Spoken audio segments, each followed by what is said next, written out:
Talking about commercial activity between the Philippines and Europe, the Philippines and Finland are marking a Friendship Week this week, and at least 4 Finnish firms are in town to talk to Filipinos about working and living there. To tell us more about these, we are joined today by Her Excellency Saija Nurminen, Ambassador of the Republic of Finland to the Philippines. Good morning, Ambassador. Thanks for coming all the way here to join us. Good morning, and pleasure to be here. Okay, so we have such exciting things to talk about. There are at least 4 Finnish firms here this week as we celebrate Philippines-Finland Friendship Week, and they are here to talk to Filipinos about living and working in Finland. Talk us through that. Yes, exactly.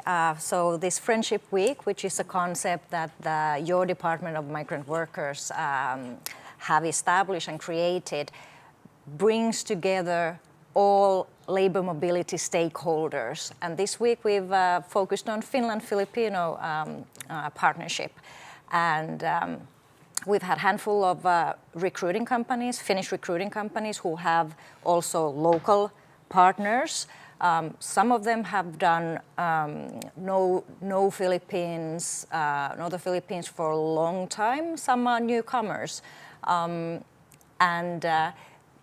First day, there were a lot of engagement with authorities, and then second day there was a job fair where basically the employers and job seekers got together to see what is on offer and who is there to think Finland as maybe as an alternative or an opportunity. These 4 Finnish firms here, what are they looking for? Where are the opportunities? So if I start just giving a bit of a context, Finland population is size of Quezon City. That's true. It's very small. So it's at the same time we are heading to a historic labor shortage. If I give you a bit of a picture, so by 2040, almost half of our workforce is set to retire. So when you ask what are we looking for, we are looking for skilled workers across the board.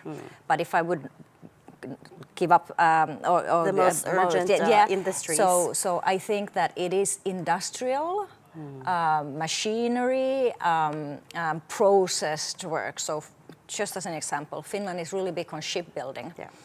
So, for example, welders for shipyards is something. So we look across the board, and also green jobs, but a lot of industrial work. And then, of course, like many other countries, healthcare sector.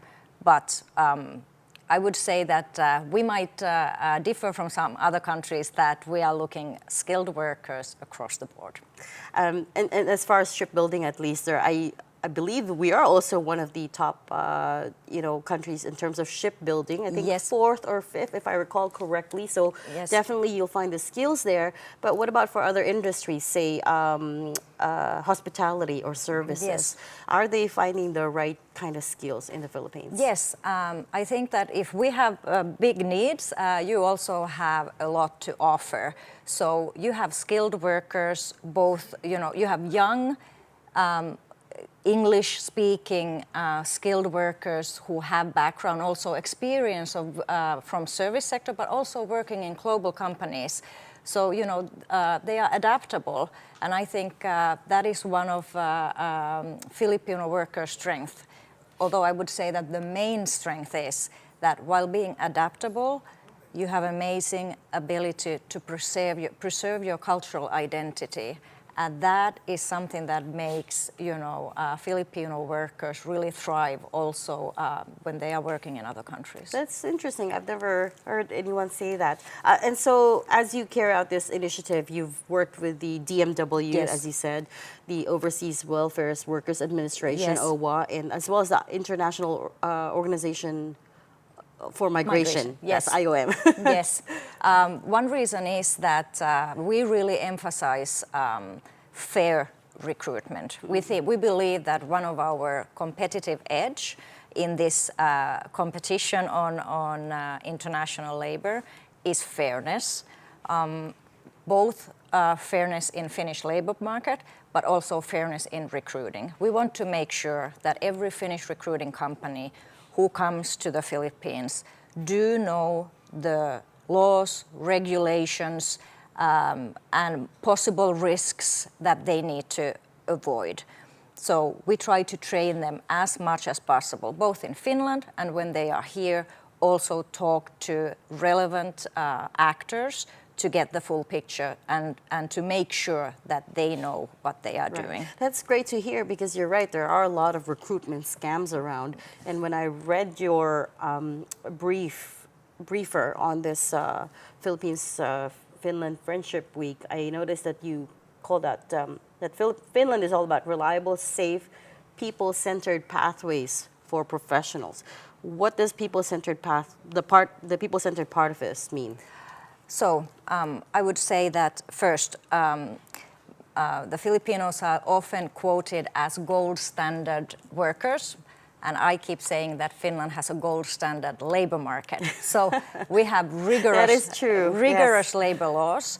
We have a labor system that is based on collective agreement or bargaining system.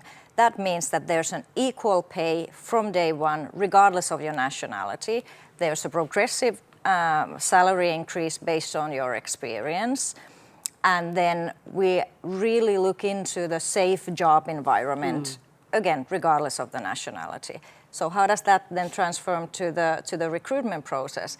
We have the same authorities in Finland looking very carefully what the recruitment agencies do. If there are any cases, any abuses, there is also immediate action to try to prevent that. Right. So I think those sort of close cooperation between the authorities and sort of for the recruitment companies to know that somebody is watching helps this fair and transparent Right. That's great to recruiting. hear, because migrant workers don't always get the same rights as the local workers in many places around the world. So that's great to hear that you're giving them the same protections. Yes, and of course countries have different systems, but we have, if you have a work offer and workplace, you get a residence permit, which means that you have the same basic core rights and services as local residents from the day one when you enter the country. Right. And then, of course, what is something that authorities have to be very active about, to disseminate the information so that everyone knows their rights. Right. So that there might be that because whoever goes to a different country to work, it's difficult first to know all your rights and what you're entitled to.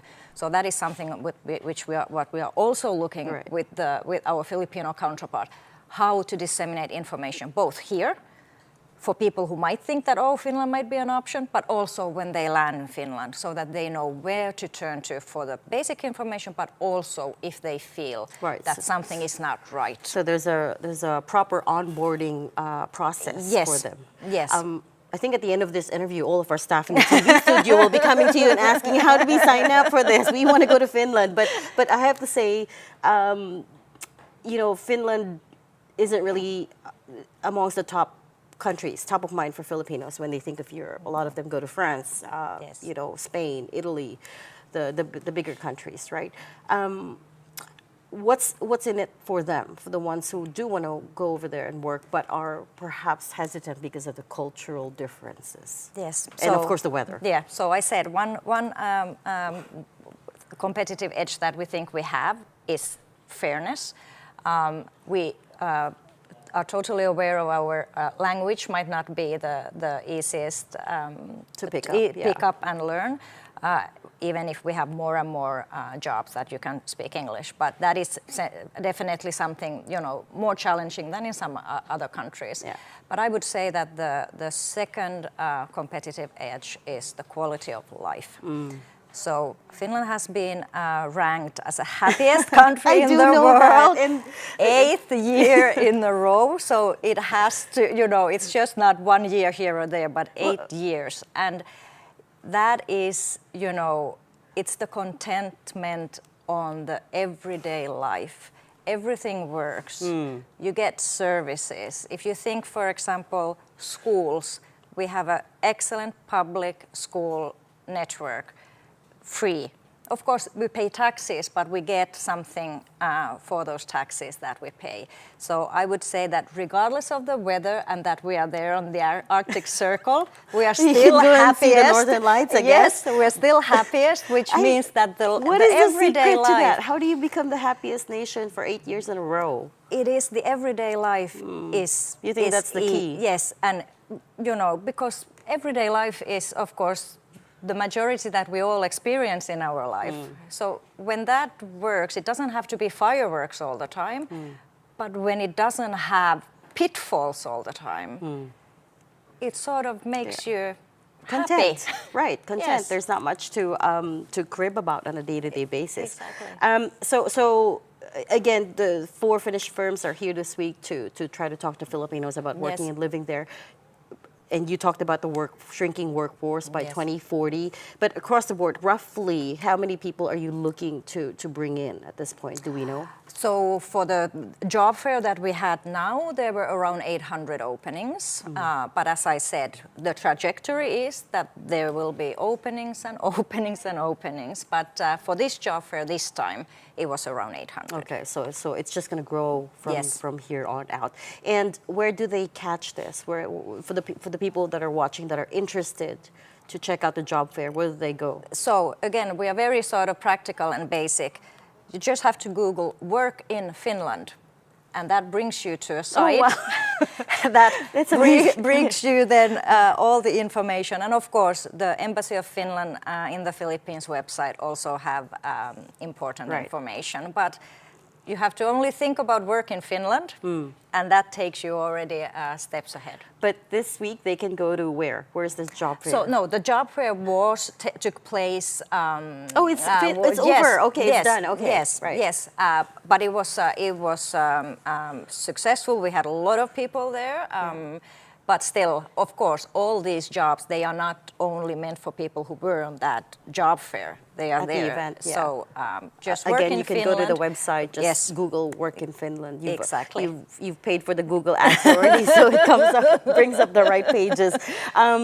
Let me ask you something that's not related to Philippines-Finland Friendship Week, which is your time here as an ambassador. What are you looking to do? What is the ambition? What goals have you set? So aside of the labor mobility, which clearly is one of the priorities, we are here to deepen the trade and economic relations. That is the focus. Southeast Asia is where the global growth happens at the moment. Yeah. You have here, English-speaking, growing population, vibrant. So that really is what we are looking for. And I guess you heard me say that growth will be slower, but it's still 5.1%. But it's still, there are a lot of European countries who would scream of joy of that number. So Exactly. still, we do believe that there are opportunities here. And I, of course, try to help any Finnish company who wants to enter into the market. I will try to contribute to my part so that will be possible. What industries are they mostly in? The investors. So Finland, again, is known for the innovation, technology, digitalization, cyber. I think those are the ones that at the moment, even globally, are sort of the buzzwords. So they are the focus areas here as well. Is there any interest right now from Finnish firms that are looking to invest in the Philippines but are maybe, taking a wait-and-see attitude? So you know that the European Union, the EU and the Philippines are in the midst of the FTA. Yeah. So I think that everybody, again, that shows how we believe in the market. And I think that there are a lot of companies waiting for that FTA to get finalized. What is bilateral trade at this point? Is there still a lot of room for growth? Yes, there is. Apart from the people-to-people exchange, yes, I mean. Yes, there is room to growth. We have, of course, some Finnish companies who have been here for a long time. Nokia, of course, everybody knows. Of course. They've changed from mobile phones to networks, but still, we have those companies who have been here. But there are a lot of companies that are interested, and we are doing everything everything to try to get them Fantastic. here to the Philippines. Fantastic. And I'll give you, Ambassador, a last 30 seconds chance to sell the country of Finland to the Filipino workforce and talk them through the huge workforce need that that you have coming up. Oh, now I will not be able to say anything. Let's say, welcome to the happiest country in the world, where the work-life balance, the people-to-people, and the respect to nature is there every day in your life. And let's not forget the fair and ethical workforce labor practices that will apply to migrant workers as well, not just the local workers. Yes, exactly. Fantastic. We'll leave that there. Thank you so much for your time today, Ambassador Saija Nurminen, Ambassador of the Republic of Finland to the Philippines. Again, you can go on the website and search Work in Finland if you're interested.